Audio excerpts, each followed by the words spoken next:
Annonceurs, entrepreneurs, promoteurs et chefs d'entreprise, choisissez dès à présent votre meilleur partenaire média, Idéal Production. Idéal Production est basé à Cotonou au Bénin. Idéal Production, le partenaire exclusif de Sika TV en Afrique.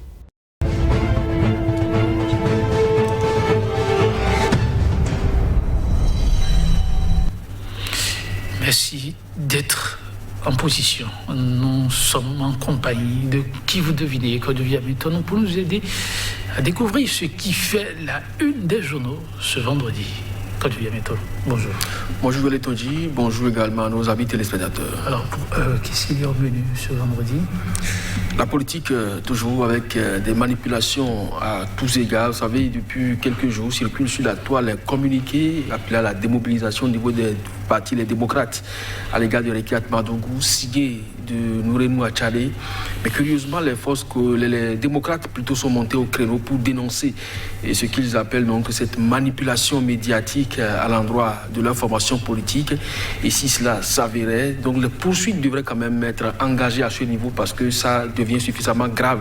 Et je crois que c'est ce que l'ODEM appelle le terrorisme médiatique, en montant donc au créneau ces derniers jours. Parce que quand vous lisez une certaine presse, vous avez comme l'impression qu'on ne fait plus de l'information, mais on donne beaucoup plus dans du terrorisme à la limite. Alors, ça fait que depuis quelques jours, nous avons beaucoup moins de publications pour alimenter donc cette revue, mais n'empêche, les professionnels qui continuent donc de croire que le métier refait une certaine noblesse font l'effort de nous proposer de bons titres là-dessus. Rekiat Madougou, Nicéphore Dieudonné Soglo et beaucoup d'autres faits également sont menus donc de la une pour le compte de ce matin, même si la moisson elle est maigre, la qualité y est toujours et qui trop embrasse mal les trains. En termes de vendredi, il y a tout ce fait divers que vous aurez donc à la fin. Alors, intéressant, oui. Quand ça se présente comme ça, on a hâte de suivre. On démarre avec Dynamisme Info qui en manchette ce matin affiche qualité des productions et objectivité dans les débats. La presse béninoise dans un état qui laisse inquiéter. C'est bien sûr la manchette que propose ce matin. Dynamisme Info, incarcération de sa candidate, cabale médiatique contre Yahi et citation à Soglo. Le parti Les Démocrates réagit et réaffirme sa solidarité à Rekiat Madougou et puis tourner d'un duo de candidats à l'allure de campagne. Le silence de la Sénat qui laisse perdurer la pagaille. Le journal La Dépêche, annulation de l'avenant au contrat de GEB Afrique. L'État méprise sa propre signature, nous propose ce journal qui affiche toujours présidentiel de 2021 au Bénin. L'ODEM en guerre contre le terrorisme médiatique. Le journal Le Nouvel Observateur pour une sortie de la crise électorale. Le chef de l'État doit être à l'écoute du peuple. Covid-19, le Bénin reçoit ses premiers vaccins au moment où le Danemark, la Norvège et l'Islande s'en méfient. Mais pourquoi tant de controverses pour AstraZeneca pour une supposée diffamation contre le père? Nicéphore Soglo a signé par les enfants de Moudjahidou Soumanou. Et puis à propos donc de supposé appel des démocrates à la démobilisation contre Rekiat Madougou, Nourenou Achadé apporte un démenti formel. Matin libre. Cabale médiatique contre Yahi, Madougou et Soglo. Les démocrates dénoncent une tentative de déstabilisation. Santé Covid-19 en manchette ce journal et propose des réserves sur le vaccin AstraZeneca. Des pays suspendent leur injection. Le Bénin rassure, mais...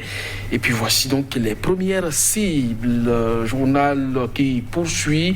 Dérapage constaté dans la presse. L'ODEM met en garde. Le journal Nassiara politique, le parti Les Démocrates dénonce un harcèlement de Boni Yahi, reste solidaire de Rekiat Madougou et puis pour un traitement donc efficace des informations en période électorale.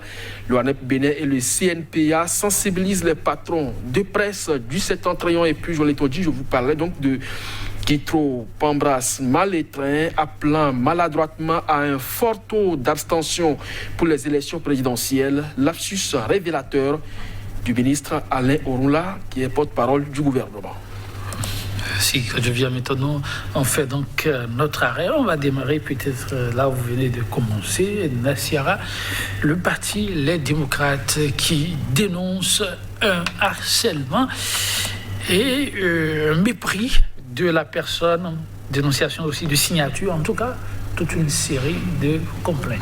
Tout à fait. Je crois que presque tous les journaux que nous avons eus ce matin sont revenus largement sur le traitement qui est fait aujourd'hui de cette formation politique sur l'échiquier politique national, en même temps que son président d'honneur, Boni Yayi, fait objet d'un lynchage médiatique.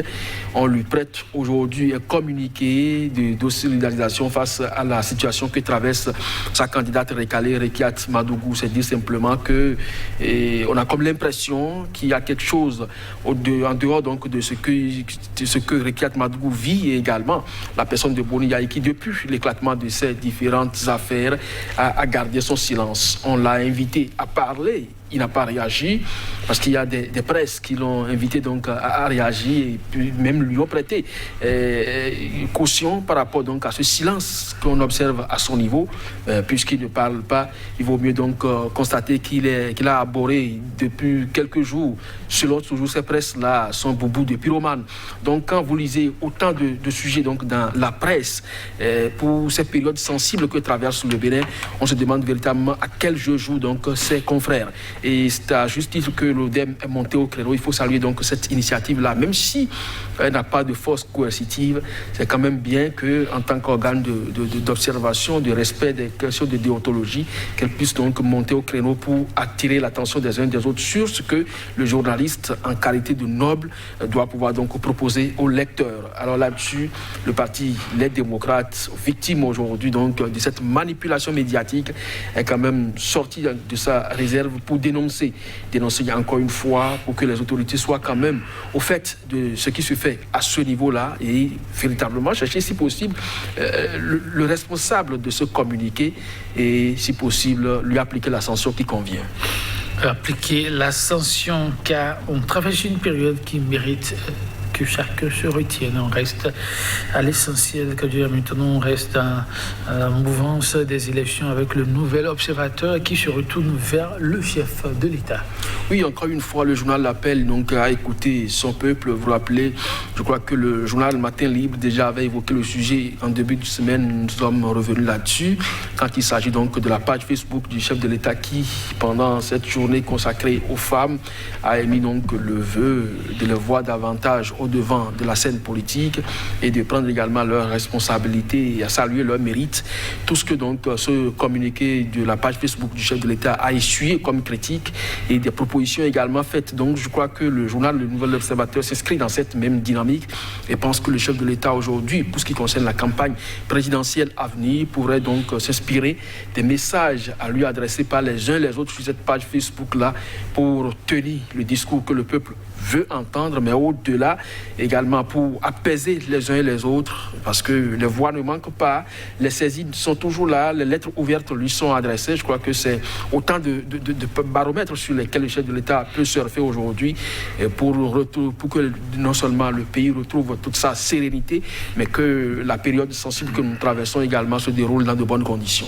Quand je vais mettre nous, si pour la suite ça n'arrive pas tous les jours, vous devez choisir des titres à partager avec nous. Bon, il y a beaucoup de titres quand même sur lesquels on peut toutefois parler. Lorsque vous notez par exemple au niveau politique le journal Dynamisme Info qui revient donc sur la tournée de ce duo politique présidentiel qui fait donc qui donne pratiquement dans la campagne, alors que la campagne n'est pas forcément ouverte comme c'est le cas au Tchad, puisque nous avons les mêmes dates pour les tenues d'élections, aussi bien avec le Tchad. Eux, ils ont un mois de campagne.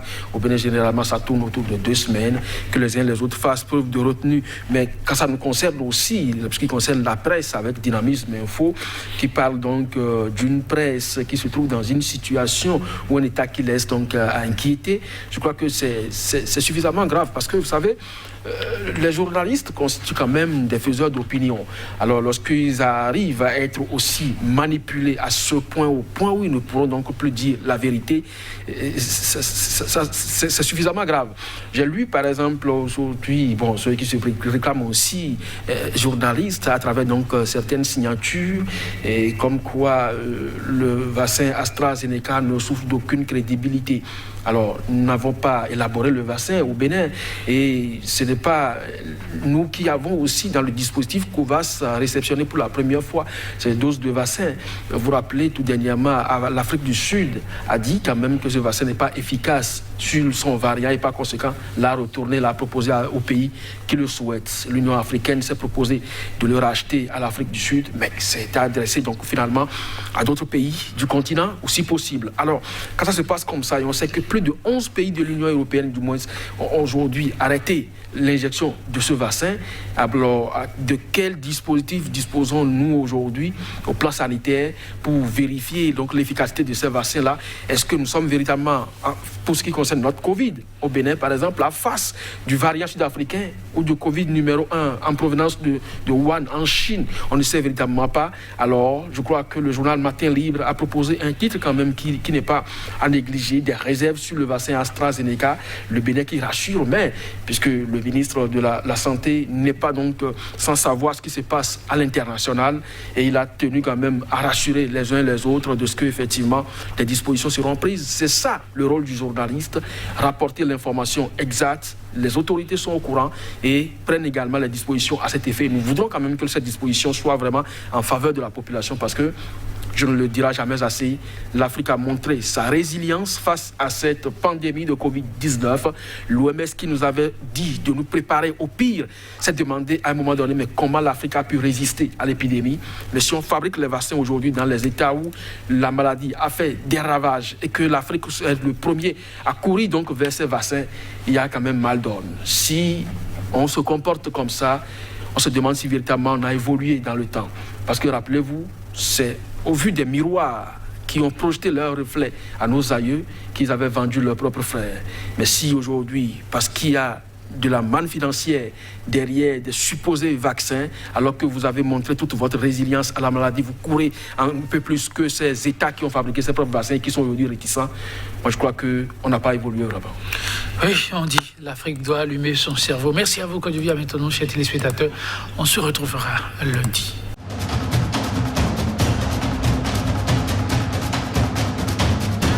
Restez informés à chaque instant sur SICA.